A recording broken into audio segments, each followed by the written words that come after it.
Video games. I didn't know.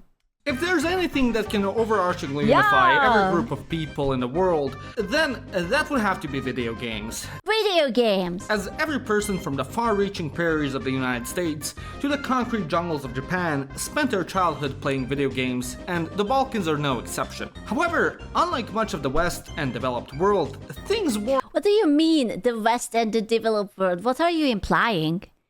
What do you mean, West and the a bit different. You know, no, tell me about it. What do you mean? He's calling you a brokey.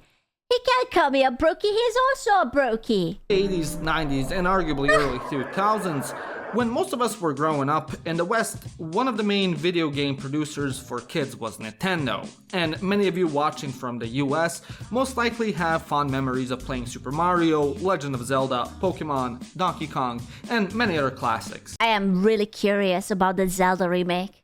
I have never played the OG. I'm sorry. Yet, I'm ashamed to my own kind. In the Balkans, this wasn't the case. If you've been a long-time viewer of this channel, you're aware that here we had this little thing called communism that basically deemed us as... Communism was a vibe, okay? That's why the West is trying to fake it and just copy us. As retarded for a good half of the 20th century, and essentially isolated us from the international community because our dear leaders cared more about being in a leftist book club rather than decent living standards, which... So nothing changed. What I'm hearing is that life never actually changes.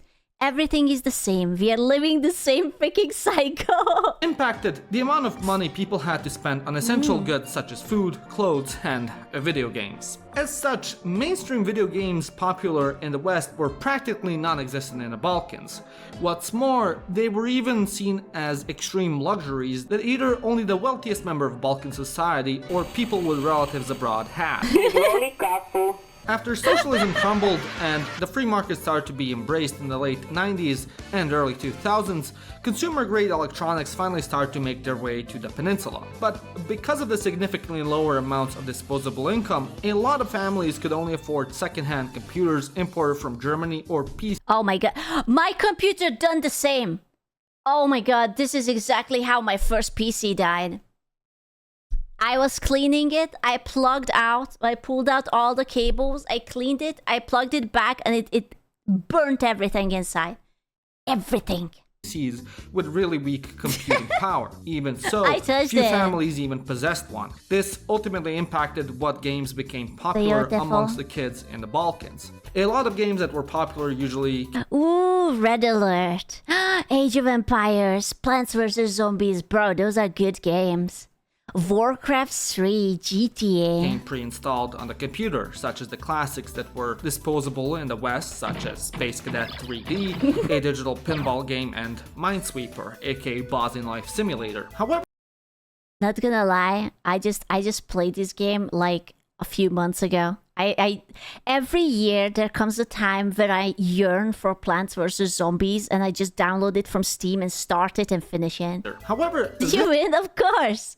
There were others that somehow every Balkan PC magically had pre-installed on it, such as Stress Relief, which was an app that allowed the player to pick a variety of tools from a hammer, chainsaw, machine gun, flamethrower, and termite hand, to name a few, and then use them to destroy the Windows XP default background. Another one was Zuma, which had graphics Oh, is that the one with the ball? That resembled one of a slot machine game more than one for kids, where the player took control of a frog that would spit out different colored balls and have to match 3 of the same color in a row of balls that were heading to a hole before they reached it and cleared the map. As technology became more widespread and video games became more popular amongst the youth, more games also started to get played. However, at this point, the availability of computers and the internet was still quite limited, so games that would be obtained were very... Nice. Red Dead Horseballs Physics. Nice. Nice. Were very small regarding their needs. Dude, Jazz Jackrabbit. Oh, I have to go to GOG. I have to get done. Needs of storage space and computing power.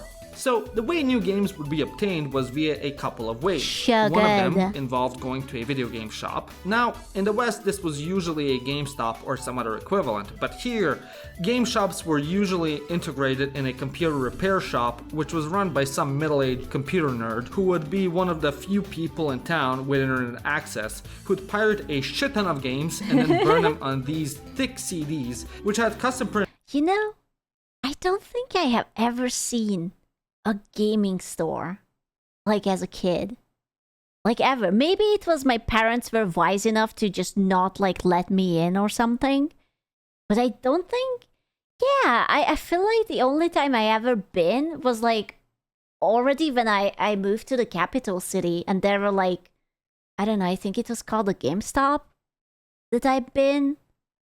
But by the time the GameStops were like all dying and whatnot. Covers, which you could choose from a catalog lying on the counter. A lot of the time, the clerk would also provide you with a sheet of paper that had written instructions on how to crack the game as well. If your parents couldn't afford that, then one of your friends could.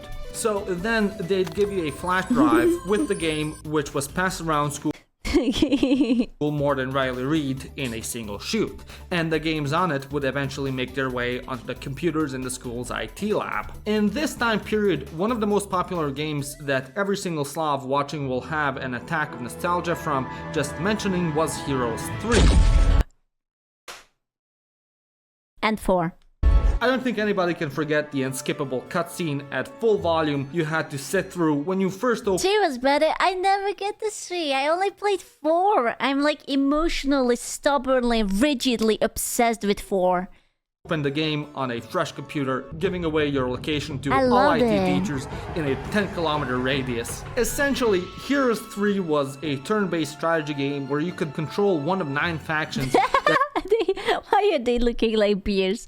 Are you telling me that they were all inspired by that? That consisted of fantasy creatures Nice. who'd be at war against one another. To influence the outcome of battle alongside controlling your units, you could also cast spells such as Armageddon and completely nuke the entire map. Another franchise that alongside being popular in the Balkans was also popular in the West was GTA, in particular GTA Vice City and San Andreas. Like, the majority of my peers... Okay, but do we believe that GT is actually going to come out this year? Do you still believe that it's landing in November? No, but they promised. They pinky promised. One of my earliest memories was of me and my 6-year-old cousin utilizing cheat codes we kept in a notebook to summon a tank and just rampage the city and see how many stars we could get in GTA. I don't think anyone who played this in the Balkans as a kid even was aware that there were an actual story or campaign in these games. And everyone just went driving around cars like maniacs and shooting innocent bystanders. What made going around driving in Vice City and San Andreas and committing heinous crimes against humanity so... Remember, the GTA was so realistic that it got age restricted by YouTube. fun was also the radio, So which, oh my realistic. god, had some of the best tracks like... Or... which no video game has ever been able to replicate since. However, it could have been Okay, but what about mixtape? Have you considered mixtape? made even better Game if at of the the time year. I had a pair of Raycon earbuds. Oh god, that with the Raycon. I always want to try the reason because hold on these buds, and for much less, I used to Is that Hungary? I think it is. I think I see the parliament. own several 100 to 200 euro earbuds, and for much less, Raycon are at a much better level. I paused for Hungary. Design are where I'd use shipping. Some of the most popular games were those in the arcade genre, such You can put your own MP3 music in GTA? Bro, You could fill it up with like cutesy J-pop and like teehee, and you could just like roll over people with your car. Just Chicken Invaders, where you controlled a spaceship and were shooting chickens in space, which were dropping eggs on you. Essentially, it was just a bootleg Space Invaders, but you could get some insane power-ups where your bullets could go all over the map, which was just like ecstasy for kids. Another one was the Moorhunt series, which was a franchise of a variety of different games that also involved chickens. You had your I think I played this. I have some memories with chickens. classic Moorhunt where you clicked on chickens that would pop up to shoot think them. I did. But you also had Moorhunt Racing, which was chickens racing in go-karts. And considering none of us even knew about the existence What is this insanity? Why are all your games peasant coded? It's ingrained to us. You see chicken, you gotta shoot it. of Mario Kart, this was the best thing in the entire world. And what's funny about these games was that a lot of them were in German Yeah. because that's where the PC came from. So, because naturally barely any of the kids spoke German, we'd all just have to instinctively learn what each button did. I remember I had this experience with Zoo Tycoon. And like Zoo Tycoon is obviously like a zoo management game, right? And they will tell you in the description what animal likes what terrain, what plant, what toy, whatever. Alas, it was in English. I could not read shit, so all of my animals were always hateful to me. They always hated me, they always got out of the cage, they always started to eat the people and eat each other, and I always lost. And I was like, I don't know why. I got them the vibes, but mind you, it was like shit like I put the penguins into a savanna, you know, or like I put like certain animals together that weren't supposed to be together. It's like, why didn't you like each other? And they just ended up eating each other, you know. And I was like, oh, how did you not know? Well, I wasn't a smart child. I don't know what to tell you. Through trial and error. And of course, we can't forget the staple arcade Balkan game, Feeding Frenzy, where the player took control of a fish and would eat other fish in an effort to get bigger and bigger while avoiding bigger fish who would look to eat you, with the final goal becoming so big you That's so morbid. I don't think I have ever seen this one. can eat a whale. Obscure platformers were also quite popular. One of such games was a 3D platformer Santa Claus in Trouble, which again, somehow 90% of computers had pre-installed already. The players took control of Santa Claus and had to jump on different platforms, avoiding enemies and collecting presents. But although simple and intended for kids, this game was excruciatingly frustrating as the controls were so painstakingly clunky, and it was an art form itself to learn to control him. Bro, this was Fall Guys before Fall Guys was a thing. This was the training for it. Now you could be a professional. But the main thing that made a game popular in the Balkans was if it had available hot seat and LAN multiplayer capabilities. As I said earlier, the availability of computers was quite limited and not everyone could afford one. So, to play video games, a bunch of kids would gather at one friend's house who had some piece of shit toaster, and then either take turns playing a game, or all of us would use the same keyboard to control our own characters. But some of the most popular multiplayer games at the time were especially Age of Empires. real-time strategy games like Age of Empires and Age of Mythology, and especially Red Alert Bro, I played so much Red Alert. It was so good. and Command and Conquer Generals, Oh my god, I play Command and Conquer too. in no way whatsoever could ever be published today, as they had completely non-ethnically motivated Asian and Middle Eastern factions. China will grow larger. But amongst them, you also had arguably the best game, Jazz Jackrabbit Yes! Yes! 2, which brings up so many memories of me and my friends taking control of these two rabbit brothers. I always assumed that they were always alcoholic. Or like, I know that this one was insane, but I always thought that he was alcoholic because he was mentally ill. But they might have been just like simply like Balkans. Who run around shooting turtles and monsters while traversing 2D platformers in a mission to save the rabbit princess from the evil Chud turtle who for some reason controls an army of robots and demons and is also a demon himself. The game was so stylized with unique art and sprite movements and had some killer music as well.